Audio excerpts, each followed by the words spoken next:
So back in June 10th, 1990, there was a brother by the name of Terry Anderson that went before Congress. And this brother was warning about the conditions in South Central Los Angeles when it came to black people. And I want you to hear what our brother had to say back in 1990. And you fast forward to 2025 and you see what ended up happening. Let's go ahead and check out this clip. Elected officials refused to address the problem. The black elected officials refuse to address the problem.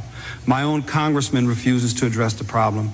And I think the problem is black folks see all minorities as allies. And this is not the case. These people are not here for our common good. They're here for their own good. Where I don't have any ill will towards anybody, I also want to look out for my race. I'm a black American. I've never used a hyphen. But I will refuse to turn my back on my race and see what's going on in South Central to my people and let these people come in here and just take over. I'm not going to sit back and watch it.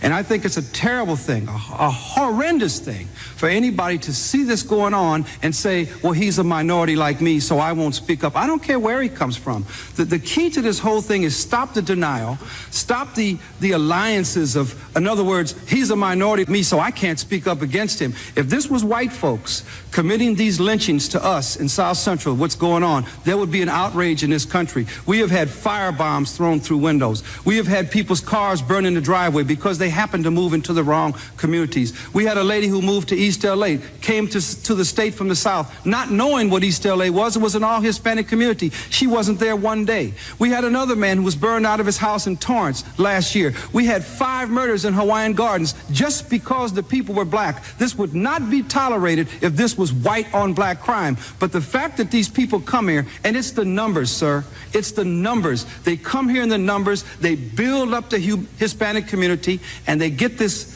sense of power against us. And there are race riots in the schools every day in Los Angeles. It never makes the media. The black kids are being run out of the schools every day and told to go back to Africa. It never makes the media. We are having people who are being discriminated against on every avenue of society, economic, schools, even in our prisons now. They have drawn lines, and our prisoners in California are being beat and harassed and raped by Hispanic gang members who recently arrived here because of the numbers. My answer to you, sir, would be we don't need any new laws. Enforce the ones we got. Now, that's Brother Terry Anderson back in 1990, and you fast forward to 2025. Unfortunately, our brother's words fell on deaf ears, even in Congress. And they continue to have open border policies with the Democrat Party. And they kept flooding the zone. It's 1.8 million now in Los Angeles. And with black people, it's only 329,000 black people now in Los Angeles. And what I've learned about other groups, like the folks for sure, and even some of them as well, is when their numbers get really high, that's when the racism really ratchet up. And if our numbers are low, say, oh, I can probably get at them. We've heard about these issues, and what the brother said is made a lot of sense, is that if there were white people doing all this time, a whole lot would have been done. Hate crime charges have been filed, okay? It would have been nationwide marches and all of that. But the Democrats, the Democrats is the biggest problem. The Democrats knew about all this going on. And the Democrats was the one with all this minority this, minority that, kind of putting out there like, oh, non-white people, they just like you. And not even looking at, no, they're not just like us as black people. They're not. They're their own people. They got their own ways, their own history, their own everything. We were not on this minority coalition. And unfortunately, our civil rights leaders and grassroots leaders that was on that minority coalition stuff, they led us into this problem. They should have been speaking up and screaming loudly back then. Jesse Jackson should have been screaming loudly back then. Listen, I love the minister, but the minister could have been addressing this too back then. Because Farrakhan back in the 90s, whoo. And not to say the ministers don't dress things. Don't get me wrong. He dressed everything. But I wish it was more of a coordinated effort from all of them in that time period. Jesse Jackson, all of them in that time period about that issue in Los Angeles and calling that mess out. But everybody wants to be on, but they want to be on this black and brown and, well, that's just this happening. Listen, when a community is sick and tired of something, they all come together and say, hey, we are truly black and brown. We're going to come out. We're going to be calling the police. We're going to be diming these people out. We're going to be against this. This is not going to go down. And now, from what, definitely what I heard, they attack their own people more than they attack, black people. But still, telling somebody to go back to Africa when they never been to Africa a day in their life, because surely back in the 90s, black people wasn't going to Africa like we do now. Now we go all the time, right? We do. But here's the deal. The Democrat Party, and I got to lay this at the feet of the Democrats. The Democrats have been trying to commit a physical and economic ethnic cleansing of black Americans out of Los Angeles, California. And this is why in Chicago, when I saw what they were trying to do in Chicago, I kept telling people in Chicago, hey, brothers, hey, sisters, if you don't stand up now, if you don't say something now, y'all gonna turn into Los Angeles. Look what happened to black people in Los Angeles. Y'all better fight. And that's why they fought so hard, because they looked at what happened to black folks in Los Angeles. Black folks don't have no numbers like that in Los Angeles. They don't. They completely outnumbered in Los Angeles. That's why a lot of us have said, hey, man, I know y'all like LA and I know there's history to it, but sometimes you got to be like, you know what? Let them have it. We're gonna go to a new location and build there. Because numbers mean a lot. Because when you go to the city council, you're trying to do business, you can get sabotaged. If they on some anti-black racism, you can't get permits. It's not all about even being physically attacked. Economically attacked is even worse. You can't get certain permits. You can't deal with certain real estate. You can't do this, do that, if you keep running into anti-black racism. And I'm not saying everybody is on that. I'm not saying that. But I'm saying is, the more, if you have a group of people who come from anti-black racism, colorism in their own homeland, right? Remember Nuri Martinez?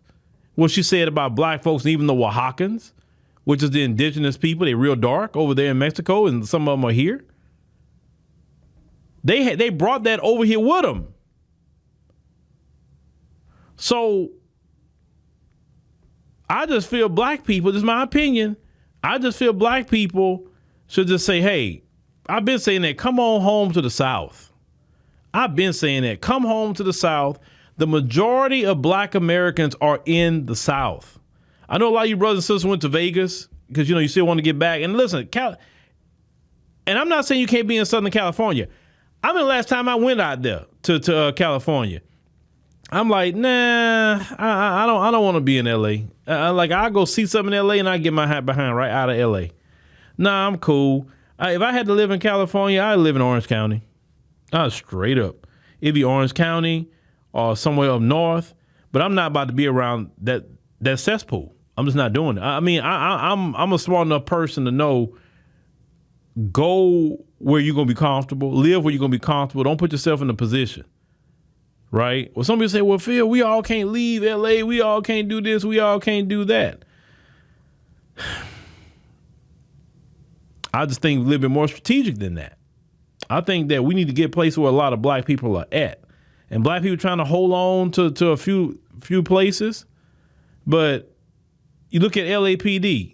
Look at the demographics on the LAPD, and you wonder why all the things we have in the black people still in LA. At one point in time, it was the white cops. Now it's not the white cops no more. Like I said, I just think black folks either need to get another location in California that they want to be in, or come on back home to the South, or you can go to Chicago, where a lot of black people at. Like, get in the city where a lot of black people at. That's why I keep telling my people, get in the city where a lot of us at. You got numbers, because there's over 1 million black people in Chicago, a city like that, coming down to a Dallas, a Houston, coming down to Atlanta, Charlotte, the numbers are kind of funny with D.C., trying to get D.C. back to what it was, right? There's a lot of black folks, there's a lot of immigrants too, but still a lot of black folks in New York City. I mean, get places where our numbers are at. Our numbers are right. Because our brothers and sisters, they still dealing with it in L.A. They dealing with it. Now, some people, they money will keep them away from certain things in L.A. Just to keep it real. You got a certain amount of money. If you're in L.A., you can avoid a whole lot of stuff with money. But if you're just a working class person, you will be dealing with a whole lot of things. You trying to get a job, you can't because you don't speak a foreign language. And the Democrats are not going to say, hey, that's discrimination. You can't do that. The Democrats not going to look at their hiring practices. The Democrats don't care because the Democrats don't like black people. They don't. The Democrats are hella racist. And my thing is, if the Republicans did half of what the Democrats have done, y'all be raising hell right now. If Donald Trump was doing that mess right now to black people, what the Democrats have done, y'all be raising holy hell on Donald Trump. Y'all so trained to say Republican racist. And I'm definitely not saying they ain't got no racism in the Republican Party, but you don't never call out that Democrat racism, that liberal racism. You never call it out. How they use buffer classes to undermine black people. That's the Democrat strategy. When we get a foothold somewhere, we start building up our numbers, our business, and like, hell no. Let's throw it on and start throwing a bunch of buffer groups to drown out the black excellence over there, to cause tension over there. That's the Democrats' form of racism. They use other groups to do it. We cannot allow any black city, Atlanta, I'm hearing they trying to flood y'all now too. Atlanta, stand up. Black folks need to start moving more to Atlanta. And I'm talking about black folks that got something going on. I'm not talking about just to go be a doggone rapper or working at Magic City. I'm talking about black folks establishing businesses and keep Atlanta black. I know sometime in Atlanta, y'all say, well, we full. You're not full enough for black people. You're not. Black people come move down here to Houston. I want to see more black people come down. We got some black people from California that came move over here to Houston. Hey, I welcome all y'all to come. Come out them cities that hardly know black people and get down here and see that black people are successful down here. Black people doing very well down here. You got back up in Houston. You got back up in Dallas. Now, San Antonio, that's like going back to L.A. all over again from what people are saying in a lot of instances, because a lot of them in San Antonio. But the two cities that black people go to is Dallas and Houston. That's where we go, or the Metroplex area, right? That's kind of like how we live in Texas. But I just say, brothers and sisters, think about it, that live out there, because sometimes it's like, hey man, so you can't let people take you down, and your numbers means it all. Because you have no numbers, then how are you going to even local elections? Yeah, they got Karen Bass, but if Karen Bass don't do for them, she's done. Even if you got a black politician, it don't matter. If they don't do for them in LA, they're done because they got the numbers, 1.8 million. You can't compete with that. Even if half of them vote, they still outvote you. They got the super majority. I'm surprised Karen Bass even won, personally. But let Los Angeles be just a lesson. To when we got a city, don't let nobody come and don't let the Democrats, with these open border policies, get us out of our spot. We have woke up to that minority crap. We woke up to that people of color BS. We woke up to it. And we have delineated, which has been the best thing ever for black people, is delineation. Okay? It's been the best move ever for us. Hold our city strong, and brothers and sisters from the West, if you want to come move to cities where we at, we definitely welcome you to Houston. Come on. If you're that kind of person, you like nightlife, you can be out 7 nights a week if you want to. It's like that down here in Houston, if you want to.